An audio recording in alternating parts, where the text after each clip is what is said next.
Hello everybody, and welcome to Battles.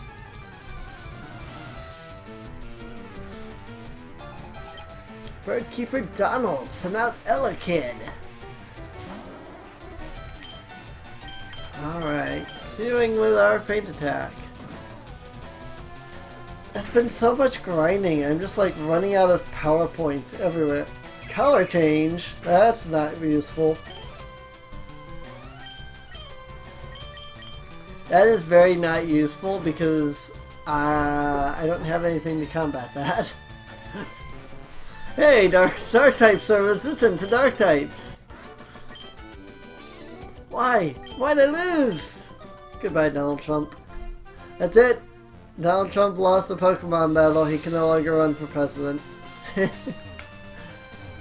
This I think is a double battle down here.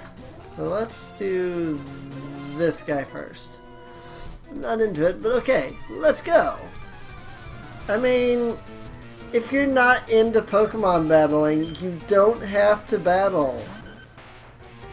Just say no, kids. If you don't want to battle, it's okay. You don't have to. Tell the other trainer, I don't want to battle.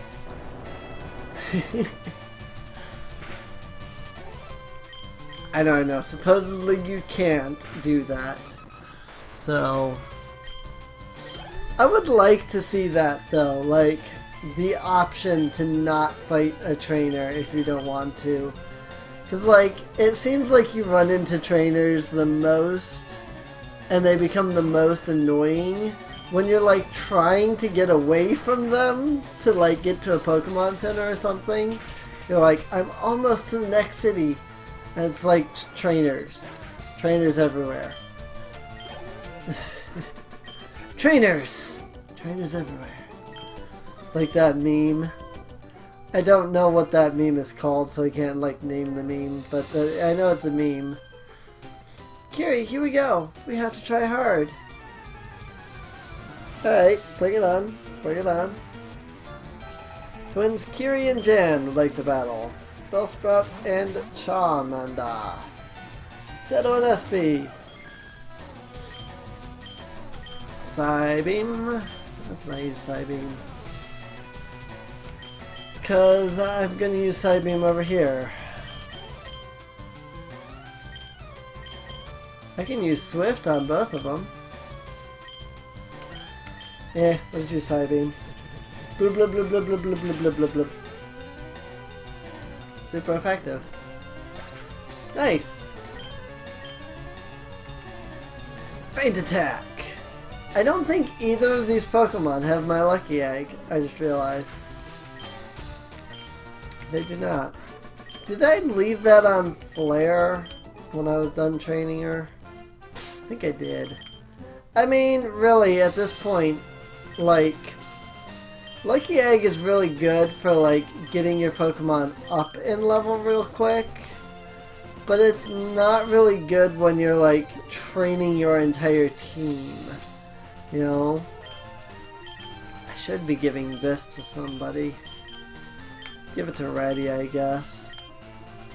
Don't really think Reddy has battled much lately, but that's alright. There's a lot of guys on this route. Alright. Let's do it! Hey kid, come on! I just got these off some loser. I was hoping for a double battle. Biker Ernest. So what? You stole these Pokemon or something? I'm a little confused. Feint attack because Daryu is not part psychic actually. It's not until it evolves to Starmie that it becomes part psychic. Never mind. Oh well, they're still the same. Still worked out in the end. Let's use Duo. Let's put out Reddy so that we can get the benefit of the amulet coin. Dodo! Hyper Fang! We haven't seen that move in several episodes. Oh yeah, there we go. Go Reddy. Wheezing! See, this is what I like when I'm like leveling everybody all at once. It really makes things easier. Although I noticed that a lot of people didn't like that in the 6th generation. The experience share, like leveling all of your Pokemon together. I don't really know why. Like that seems like a good thing, that all of your Pokemon are getting a chance to level together. Like that's what just about any RPG that I've ever like played does, you know? So, I mean, I don't know, maybe it's just me, but I think that's a good idea to allow all of your Pokemon to level together instead of like one, you know? Just do ready. Maybe it's just me. I don't know. What's your thoughts? Did you like the fact that you could level all of your Pokemon together at once and didn't have to sit there and grind for hours endlessly? Or do you prefer the ability to grind endlessly for hours on end and make no progress at all in the game?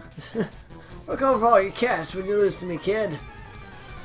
That's my problem with a lot of RPGs. You grind for like hours and make no progress in the game. It gets boring, you know? It's like, I can't tell you how many times I've gotten bored playing Hyrule Warriors or Hyrule Warriors Legends. Not so much with Legends though, because I've been mostly playing it, you know, on YouTube, so I haven't really had much of a problem with that. You know, trying to get my characters up in level or whatever. But like with Hyrule Warriors, I reached a point where I couldn't continue the game because my characters weren't strong enough. Yeah, but it was at like level 50, which wasn't good enough to do some of the levels without taking too much damage. And so I kind of got stuck. And I can use the training dojo to get my characters up in level by, you know, spending money. The problem with that though is that you then have to grind for rupees, and I mean you're gonna get more experience than you are gonna get in rupees, and so it really just grinding for hours on end to get rupees or to get experience is just better than getting rupees. You know, because I mean you grind for hours on end to get the experience and then you have the rupees at the same time. That works, but it just, I don't know, I don't like grinding in games. It's problematic to me. I just don't like it. It's not fun. It slows the game down. It breaks the what you call it. I should have used Dark Move, not Psybeam. The immersion. That's what I was looking for. It breaks the immersion for me. It's like, here I am playing this game and it's tons of fun, and then he wasn't even a Psychic type. And never mind.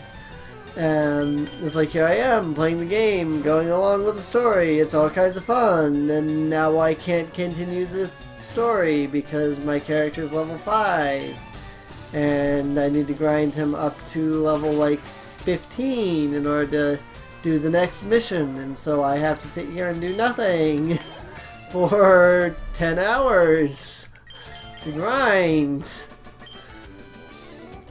I'm just not a fan, you know? It's not fun. And so I liked the ability to not have to grind in X, Y, and Omega Ruby and Alpha Sapphire, you know? It was really handy, it was really nice. I just didn't see a problem with it. But one YouTuber that I was watching was talking about, like, you know, what do they want to see in the new Sun and Moon games? And one of the things was that they've felt like the Gen 6 games were soulless because they had streamlined the majority of the game.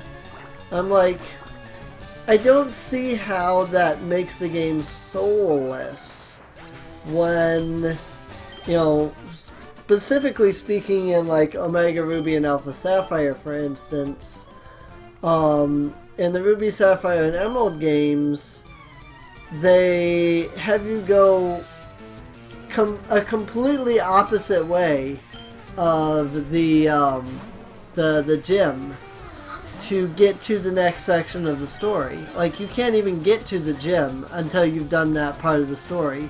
But it's the complete opposite direction of where the gym is. And it takes you north and around and then back down into, what is it? It's not Petalburg. It's, what is it? I can't remember the name of it.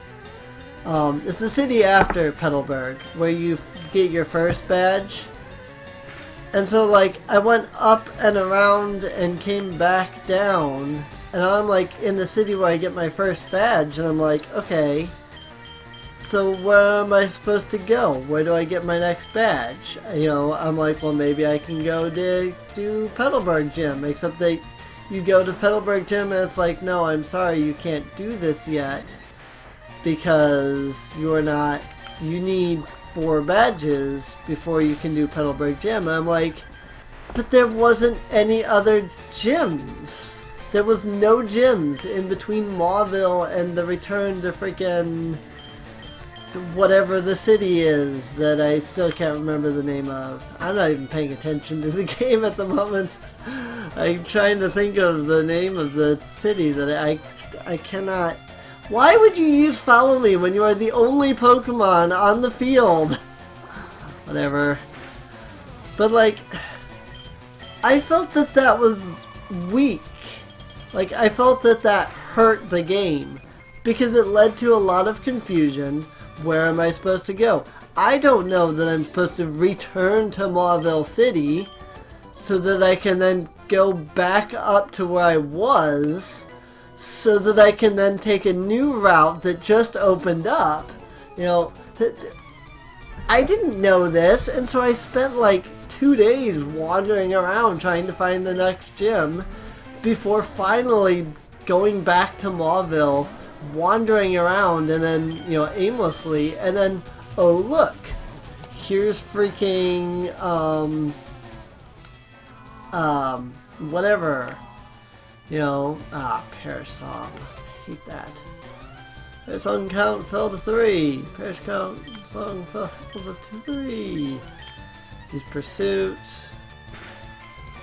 I hate Parish Song so much. Luckily I can just switch out when it gets down to 1. So. But like, I felt that that was a weak point in the game, you know? It didn't work. It felt really awkward. And I mean, what happens? Nothing. Like, you end up confused. But then in Omega Ruby and Alpha Sapphire, it's like he withdrew his Pokemon so it didn't faint. Nice. Very nice move. Indeed. Critical hit. Not very effective. I did not know that the, like, computer trainer could do that. That's cool. I have to use Politoed again. Let's get Pikachu out here because he'll annihilate it. But, like, I felt that that was, you know, I felt that the confusion there, the fact that there was no direction to where you needed to go, really hurt my interest in the game. But then when I'm playing, you know,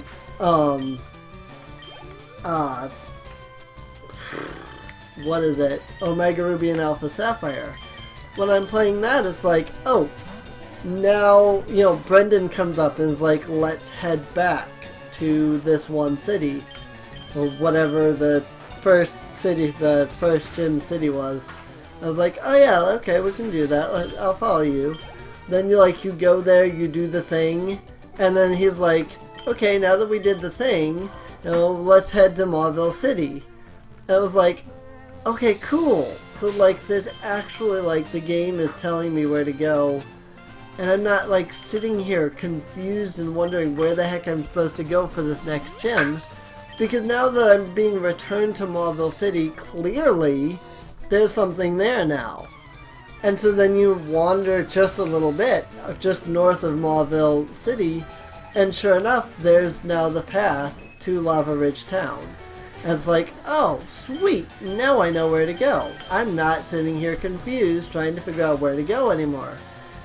I felt that was a good thing to put into the game, but it is. It's streamlining the game. It's making the game more linear. It's holding your hand, helping you along, showing you where to go, and that shouldn't be a bad thing, you know? It's like, I know somebody, a friend of mine, who, like, I was playing Portal, the very first Portal game, and I had played through Portal, I had beaten Portal, and I was playing the game with the audio commentary for Portal. And the audio commentary was like, we noticed that our players got confused here and didn't know what to do or didn't know where to go. So we added something in to help direct them to where they were going. And like the entire time, like every time they say something like that, my friend's like, oh my god, I can't believe all the hand holding that's in this game and blah blah. You're telling me that giving you direction is hand holding. It's, telling you where to go. It is hand holding. It is telling you where to go, but it's not a bad thing. Why is that a bad thing? You wander around in an open world game and they give you a quest to play. And then they tell you, for this quest, go to this place for the quest. For, let's say, Elder Scrolls, Skyrim, for example. You have to go here to Winterforge Hold or whatever it is so that you can get your Fusrado or whatever. Or whichever one that it was that you got there. I think that was the Fus that you got there. I think that was like the first part of Fusrada. Fusrado. It's Fusroda! Oh my goodness. Anyway, like, the game tells you where to go. It's like, hey, go here next. That's not hand-holding. Nobody complains about an NPC in an RPG telling you, hey, here's where to go for this quest. Nobody complains about that when you're playing an MMO. When you're playing World of Warcraft, here, go to these mines and go kill kobolds. Nobody complains about the fact that the game tells you where the mines are and where to go find the kobolds. But any other game does that, and all of a sudden it's hand-holding, it's a bad thing, and, I don't understand. It doesn't make sense. Like, I try to make sense out of it. Why is it a bad thing when one game does it, but then another game does it, and it's not a bad thing? But there's no logic to it, There isn't. At least none that I can find. It's just you don't want the game holding your hand, and you feel, I don't know, somehow like the game is making you feel dumb because it's telling you where to go, because, I get, like, Navi from Ocarina of Time. That is a little obnoxious. Like, every 5 minutes, if you're not doing what Navi wants you to do, it's like, hey, you need to go here. It's like, come on, Navi, but, I don't know. Maybe it's just me. I don't understand it. Anyway, now we're here in Fuchsia City. I think we'll go ahead and end the episode here. So if you've been enjoying, feel free to subscribe. Feel free to drop a like. And feel free to comment and let me know what you think about video games that handhold. and what you think the limits of hand holding are. And I will see everybody next time. Keep calm and pony on, everybody.